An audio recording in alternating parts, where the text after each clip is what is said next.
chào mọi người. Chào mừng mọi người đã đến với kênh YouTube của Noli. Trong series móc len đơn giản lần này, Noli sẽ hướng dẫn cho các bạn cách để tạo mũi trượt. Đó chính là mũi để kết thúc làm viền của một sản phẩm. Ví dụ như là các bạn móc váy này, móc túi xách này, hay là móc giỏ, thì cái phần miệng của cái sản phẩm đó hoặc là cái phần chân của cái sản phẩm đó thì mình hay sử dụng mũi trượt để kết thúc hàng, tạo cái viền cho nó đẹp. Thì đầu tiên là các bạn cần chuẩn bị cho mình một cuộn len sợi và một cây kim móc. Sau đó thì các bạn thực hiện một hàng mũi nửa kép.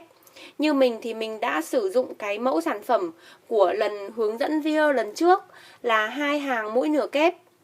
Thì các bạn đầu tiên là các bạn cần khởi tạo cho mình là 10 mũi bính.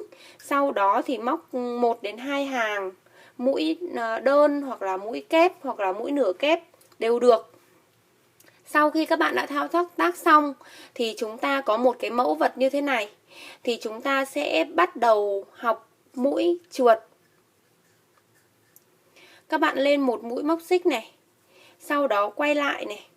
Khi chúng ta thực hiện mũi trượt, có nghĩa là các bạn sẽ đâm kim xuống, lấy len lên này, kéo qua. Hiện giờ ở trên kim đang có 2 vòng tròn, nhưng các bạn đâm lấy lên thì các bạn sẽ đi qua luôn vòng tròn trên kim. Có nghĩa là lúc nào trên kim móc cũng chỉ có một vòng tròn. Các bạn chú ý quan sát nhé. Lấy len này, đi qua này, lấy len lên này, đi qua vòng tròn trên kim. Đó. Các bạn đâm xuống này, lấy len lên, đi qua vòng tròn trên kim. Rất là khác với mũi móc đơn đúng không?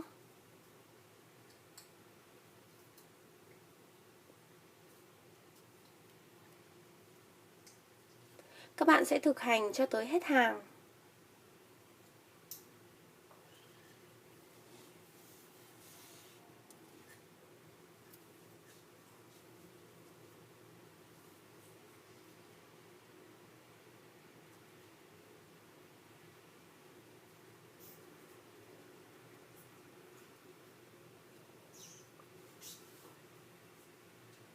Sau khi móc xong ấy, thì thường là ở trên bề mặt của sản phẩm nó sẽ nổi lên một hàng chữ V.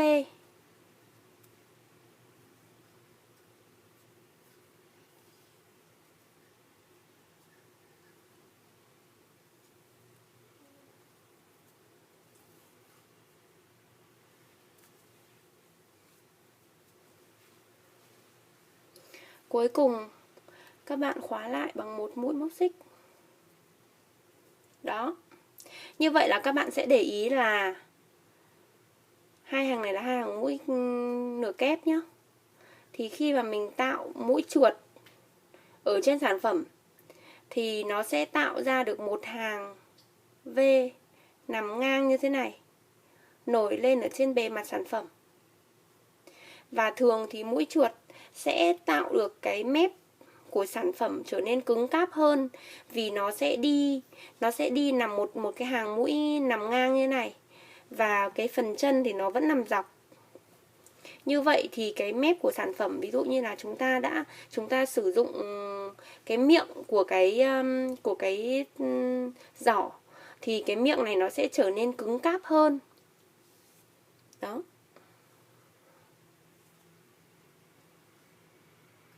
Rất là đơn giản đúng không? Giờ các bạn chỉ việc là cắt len thôi.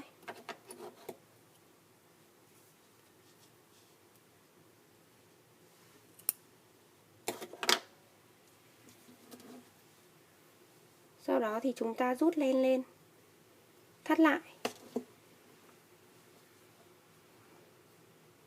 Như vậy là mình đã hướng dẫn xong cho các bạn cách để tạo mũi trượt.